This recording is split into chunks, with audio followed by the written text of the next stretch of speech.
Still a bunch of moves that could change rosters throughout the NFL before the season.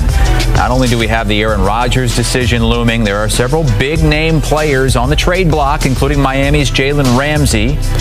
And there were trade talks during the draft.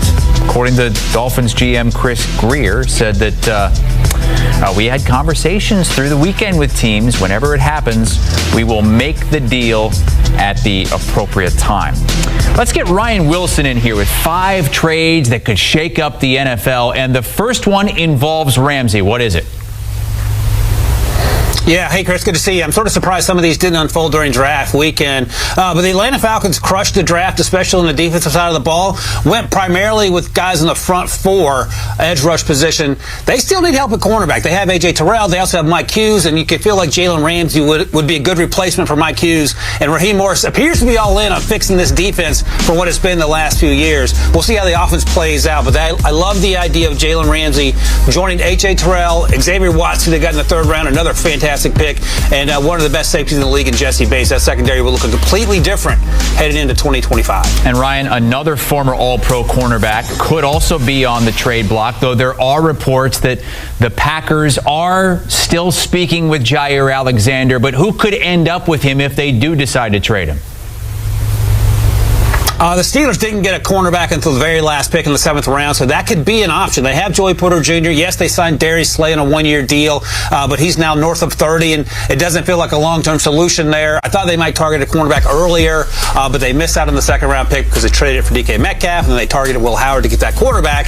Jair Alexander is one of the best corners in the league when he's healthy. He's just battled to stay healthy last season in particular, but the idea of him opposite Joey Porter Jr. would bring some life to a secondary that struggled down the stretch last year, as the offense, as it happens, also faltered for those final 5 games. Steelers with something that they can take into their own hands, rather, if they want, as they wait for Aaron Rodgers. You had the Falcons trading for a cornerback a little bit earlier. How about the Falcons trading a quarterback to a division rival? Yeah, that's the world we're living in when it comes to Kirk Cousins. And we all thought it was extremely weird that they took Michael Penix Jr. 8th overall a month after signing Kirk Cousins a year ago. But here we are. Michael Penix Jr. is the future. And when you look to New Orleans, we do not know what Derek Carr's future is going to look like with that shoulder injury. They also have Spencer Rattler and Jake Haener on the roster, who started last year, both of them in one combined 0 games, I believe. Then they drafted Tyler Shuck with that 40th pick. Is Tyler Shuck ready to play in 3 months? We do not know. And if that's the case, Kirk Cousins could be an insurance policy.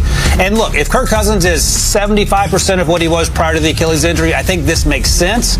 But that's a lot of ifs there to figure out in what would be a 5-man quarterback room similar to what we currently see in Cleveland. I don't know if that's the best thing for an organization, but there are a lot of questions to sort out with the injuries and the guys with the lack of experience in New Orleans. Ryan Wilson giving us 5 trades that could shake up the NFL. Let's go to the Dallas Cowboys. And they surprised a lot of us, maybe every mock drafter out there, including yourself, when they did not take a wide receiver with their first pick or any pick. So who could they go out and trade for, you think?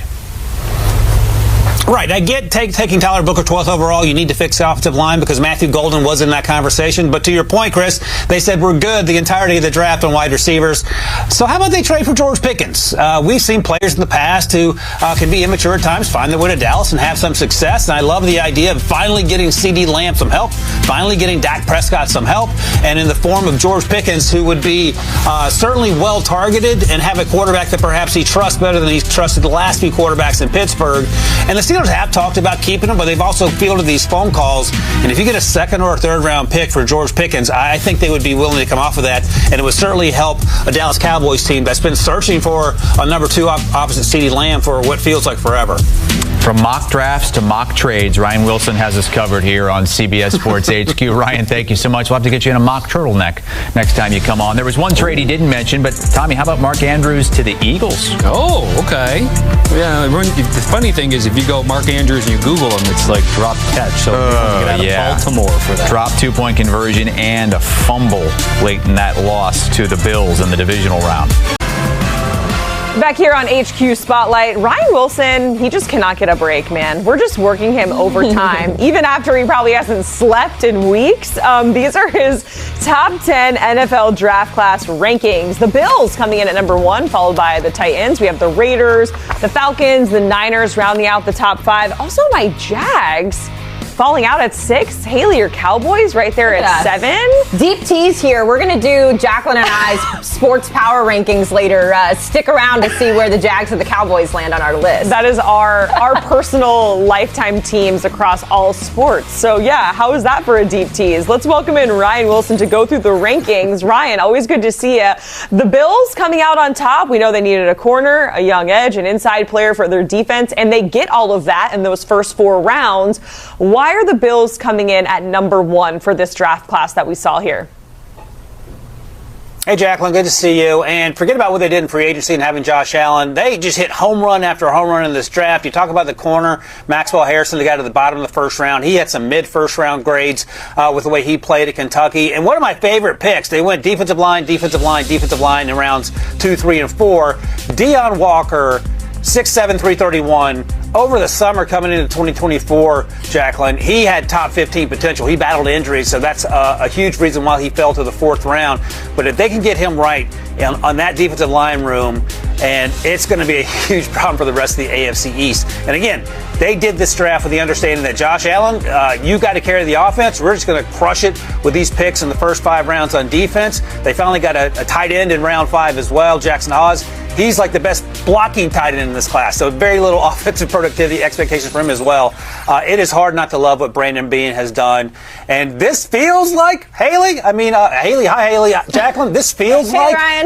the opportunity for the Bills to get over the hump with the Chiefs, but we say that every summer. So maybe this is the time they can get past Kansas City in January. I thought he was going to say something about the Cowboys. Me too. And I was like, how are the Cowboys involved? And where do they line up with the Bills being number 1 here?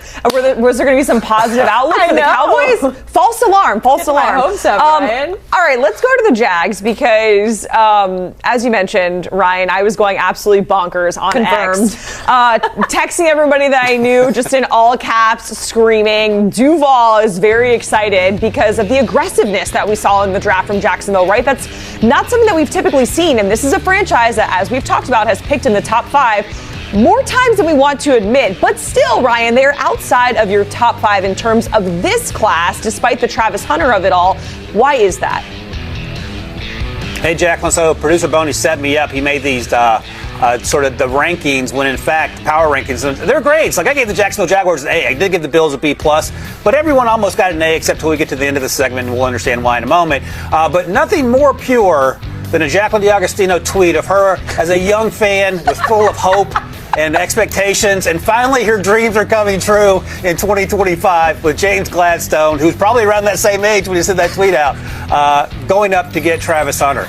Travis Hunter, Caleb Ransall ran into the 4.3s at his combine and pro day at Tulane. He's going to play in the slot. They went and got Wyatt Milam in round 3. He's going to start immediately inside at guard. They got 2 running backs, Michelle Tootin out of Virginia Tech, who ran into the 4.3s, and then my guy LaQuint Allen out of Syracuse with their very last pick in round 7. Both those guys are going to probably make the team and contribute early on. Just James Gladstone might be 34 years old, but credit to that guy for saying, you know what, I come from the less need school of drafting or not drafting players. I'm willing to package some picks to get the best player in this draft, and Travis Hunter. Asterisk, if that makes Jacqueline D'Agostino's weekend even better, Jacksonville Jaguars are relevant again. Here we go. We've seen it time and time again, Ryan, because I'm thinking of like Blake Bortles 2017. We had a little bit of hope there. Then 2022 with the infamous comeback against Herbert and all that stuff with my boy T-Law. And now I feel like we've had some down years, but we're slowly coming back. Let's go to the Commanders, shall we? Because I could talk Jags all day with you. You can never get enough O-linemen, and they certainly address that when you have this young quarterback of the future in Jaden Daniels, but they come in at number 15 for you. How could it have been better in your opinion, Ryan? Yeah, so again, producer Boney with the power rankings headlines undersells the point that I did give him an A. but they only had 5 picks. So you see them there. Josh Connolly Jr. is not a day one starter. He's a developmental guy with huge upside in terms of athleticism. Maybe there's an opportunity for him to kick inside the guard early on in his career, maybe even rookie season. Sam Cosmi's coming off the ACL. We'll see there. I love the Trey Amos pick at 61 there. He had first-round talent and first-round buzz. He's long, physical, has ball skills. Jalen Lane is a little slot receiver with some juice, and he's going to give them one more player at Jaden Daniels' exposure, And then finally, Ja'Cory Krosky-Merritt. Only played 1 game last year for the University of Arizona. Very low mileage, very twitched up running back who's going to have an opportunity not only to make the team, but get some carries. So not a ton of picks. They did address some needs, and I gave them an A, as you see there. It's just they were right in the middle. Not bad, though. I mean, that team, by the way, Jacqueline, is the blueprint for the Jacksonville Jaguars going forward. So I would imagine you would be happy with that sort of progress a year from now. Absolutely, I would. And we just want to put this out there as well. So we did grades with Pete, right? He gave out, I think, 1A when it came to, we did it by teams, right? So he gave out 1A on the NFC side and then only 2 on the AFC. So in this bell curve where Ryan Wilson is making said rankings, there's a lot more A's. So even though 15 might sound like we need some improvement here, it's ultimately still an A. So that brings us to the Eagles in terms of the power rankings, number 21. But in terms of the grade, Ryan, it is still an A-. And we always talk about, Howie Roseman, he always gets these steals in the draft. But how is it so that, we're here once again talking about the defending champs getting an A- when we're looking at their draft picks for 2025? Yeah, if we're being honest, this should probably have been another A as the professor who only gives out A's. They had so many picks that I started dinging them with some of the picks they took later in the draft. But the picks at the top are grand slams. Shahad Campbell at 31 is stealing. He's going to be the day one starter almost certainly next to Zach Bond at the linebacker position. Andrew Makuba was my safety 3, undersized but plays with his hair on fire and incredibly smart. Smile Monday at 161 to get another off-ball linebacker with insane athleticism out of Georgia who slipped a little bit. And I would I can't forget my guy, Jacqueline, Kyle McCord out of Syracuse, going in round 6. I thought he might go a few rounds higher. They have a deep quarterback room behind Jalen Hurts, so we'll see what their plans are with those guys. DTR was just traded for, but I love that pick as well. And you mentioned Howie Roseman. He has been known to draft guys, develop guys, and then flip guys for higher draft picks than what he used to get them. So I suspect that will be the case with some of these names you saw here today.